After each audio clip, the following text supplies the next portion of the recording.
Hi, everybody. I am Dr. Marta Werner, and I thought I would just send you a very short YouTube video to introduce myself and our class, and so that you had some idea of the person behind the Moodle screen when you're going there to do your work. So, welcome to English 211, American Literature 1, a class that you are taking also as a WIP or writing intensive class to satisfy one of the college's requirements. I think you're going to enjoy it. It's challenging, right? The reading is challenging, but I think that ultimately, right, you'll come away with a lot from the class. And I've tried to ensure that through the nature of the assignments, both the reading assignments and the writing assignments.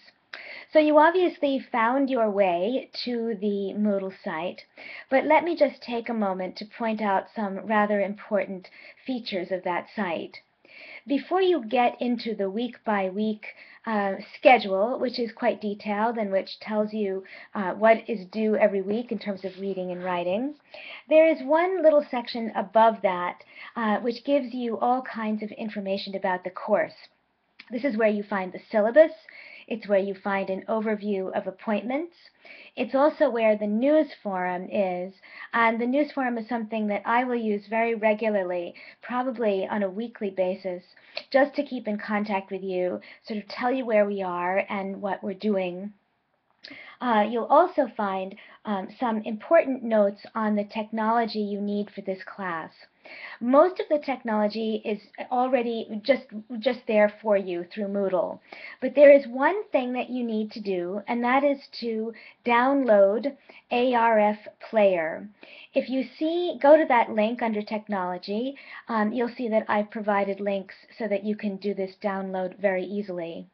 This is rather essential because in order to listen to the class lectures, you need to have that player. It's also very simple. So if you have any problems or any questions, you can ask me, or you can simply contact somebody in our distance learning department in order to get their technological help with downloading. I've also put on that in that very opening section a couple of things that I hope will be useful to you over the course of the semester. One of them is a little note really on online learning and on what it involves, what it kind of takes to do it well. And I hope that you have a chance to just glance at that so that perhaps if this is your first experience of taking an online class, you'll get some hints ahead of time.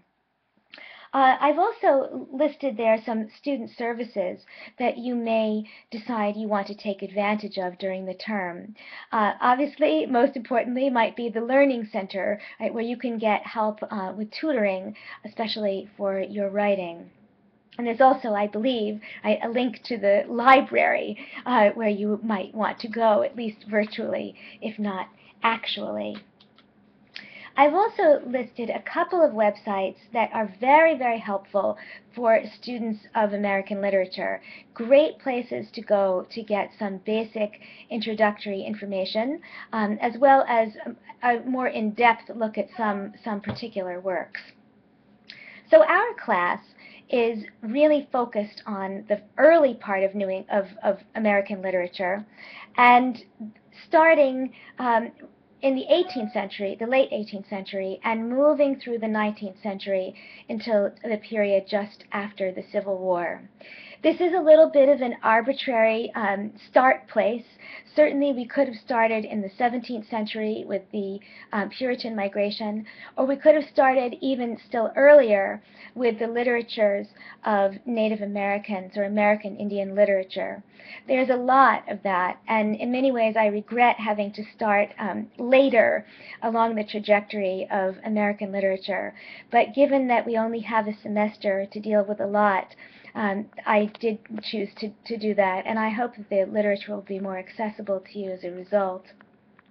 The class is divided into three major units.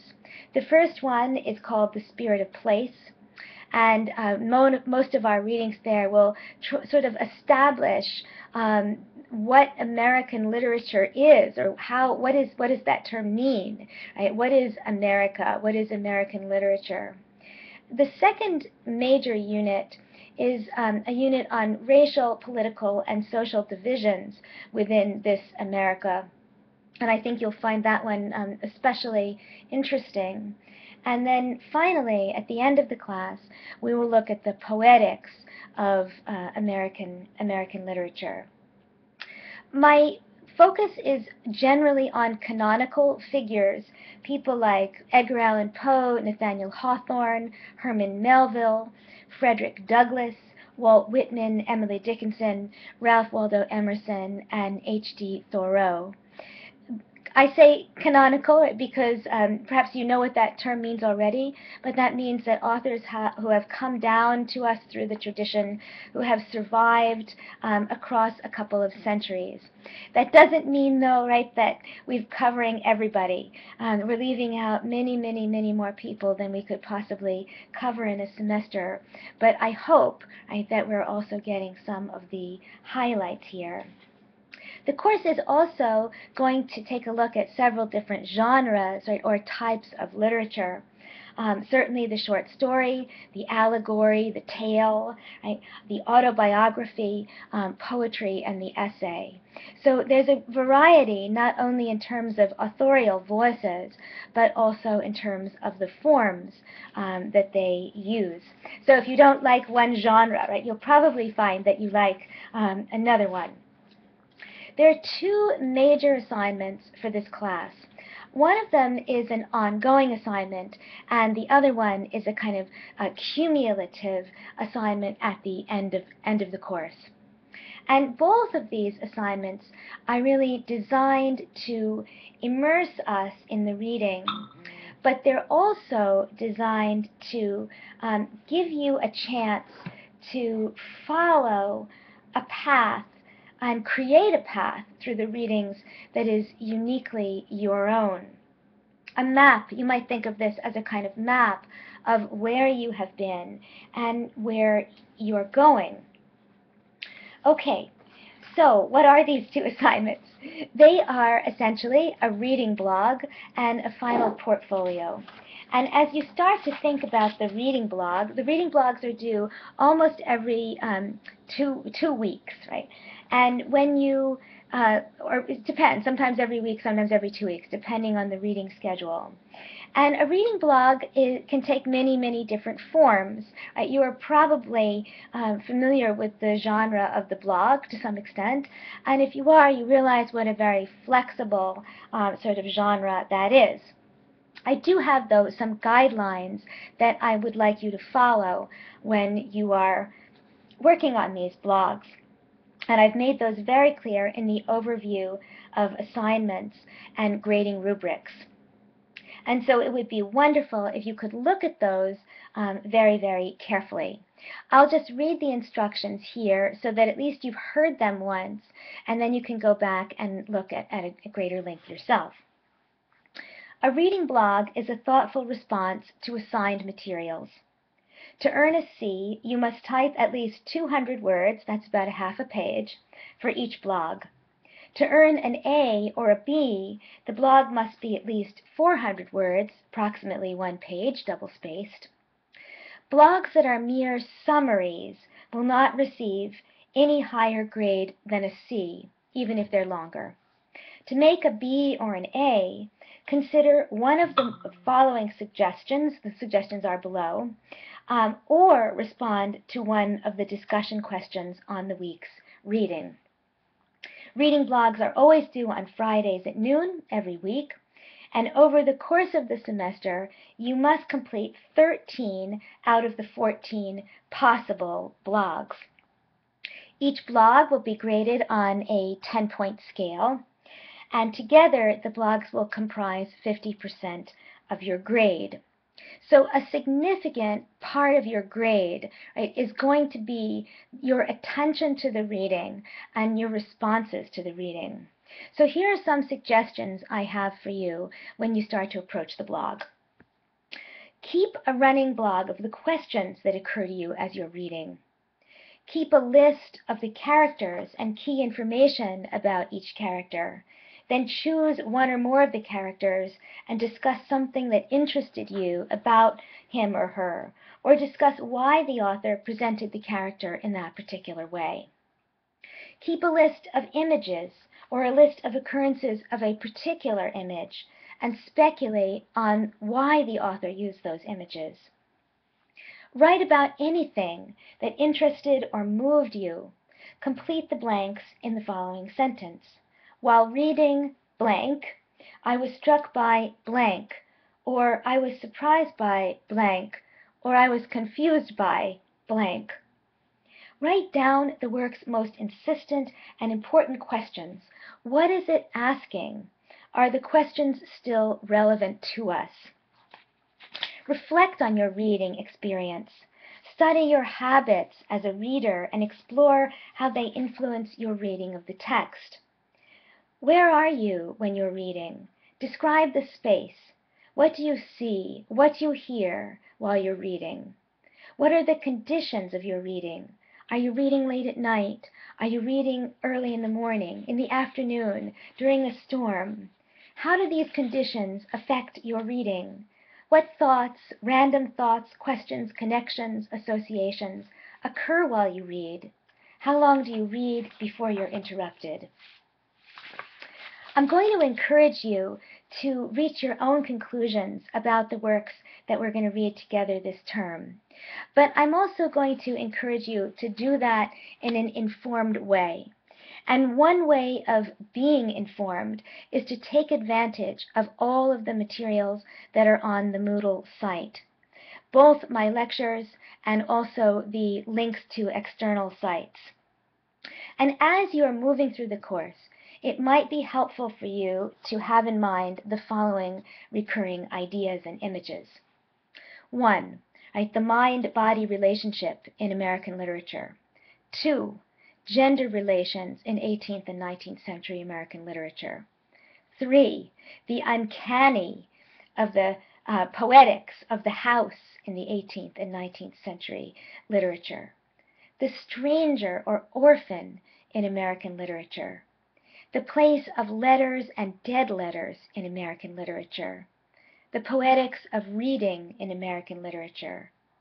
Race in American literature.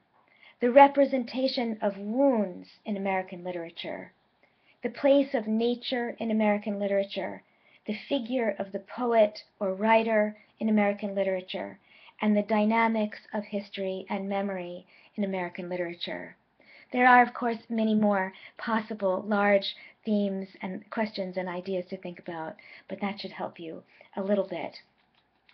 You'll see that there's a scoring rubric for your blogs. They should be cohesive, detailed, semi-formal, referenced, and timely. Please look over that when you have a chance. The second large assignment for this class is the final portfolio.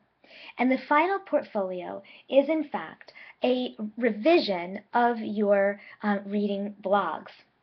So the 13 or possibly 14, if you do the extra credit blog, that you completed for this class, all of those will have been proofread and corrected for the final portfolio, and 6 of them will be significantly revised and expanded.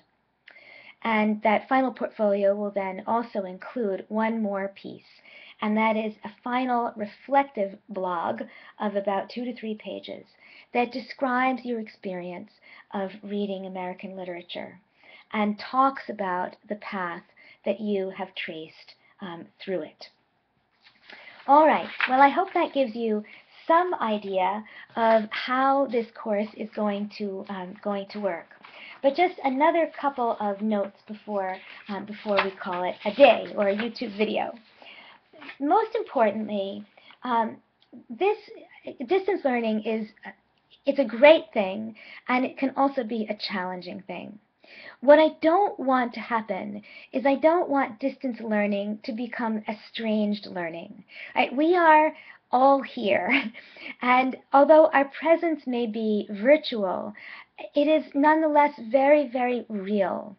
And I don't ever want you to feel disconnected either from the materials or from each other or from me. So I'm hoping that we can work together to make this as collective and communicative and collaborative an experience as possible. And I'm going to look to you for guidance in how best to do this. Here's one thing to start with. I encourage you to make use of virtual office hours. Right? We can meet through Skype, we can meet through FaceTime, we can meet in a Google Hangout. I'm pretty sure anyway. I don't use Google Hangout a lot. But anytime you are feeling like you want to discuss materials with me, like you just need a little bit of a point of contact, I very, very much encourage you to make an appointment and come and talk to me. You can do that individually, you can do that in small groups, however you are most comfortable with. But I really do encourage you to do it and not to feel any kind of hesitation or concern. Yes, it's probably a little different than if we were sitting down together to have a cup of coffee, but I think it will get easier as time goes on. I'm also hoping that that you will find ways of working with each other, and I would be delighted to facilitate that in any way that I can. So to create kind of working groups that that help us stay connected and feel cohesive as a class. So if you ever have a suggestion about a way to do that, please let me know, and we will find a way to implement it. All right, I'm really looking forward to working with you. American literature is my particular subject of expertise. I have been working in this field for more than a quarter of a century. Most of my scholarly work is on the 19th century, particularly on Emily Dickinson, Hawthorne, and Melville. And so it's a particular pleasure to teach this course and to welcome people into this fascinating and very, very diverse field. So with that, I will say welcome, and please do come and see me as often as you would like to, and I encourage us all to enjoy each other's company, enjoy the readings, and enjoy the work at hand. Thanks so much, and talk to you soon.